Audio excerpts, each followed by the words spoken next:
వారు ఒడ్డుకు చేరుకున్నారు. సూర్యాస్తమయం కాగానే వృద్ధురాలు చెప్పిన 11 హంసలు అక్కడికి వచ్చాయి.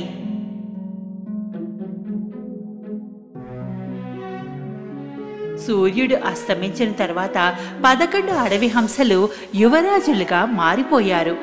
వారందరినీ చూసి రాజకుమారి ఆశ్చర్యపోయింది. ఆ యువతి తన సోదరులను ఆ క్షణంలో గుర్తించి వారి వైపు పరిగెత్తడం ప్రారంభించింది. ఆమె నడుస్తున్నప్పుడు ఆమె ఒకప్పుడు ఉన్న అందమైన యువరాణిగా తిరిగి మారిపోయింది.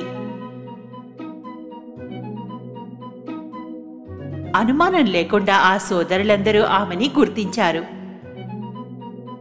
సంతోషంతో ఆనందంతో ఒకరినొకరు కౌగిలించుకున్నారు. దుష్టరాణి మంత్రం వారిని హెచ్చరించింది. అది వారి కుటుంబం యొక్క ప్రేమని పెంచింది.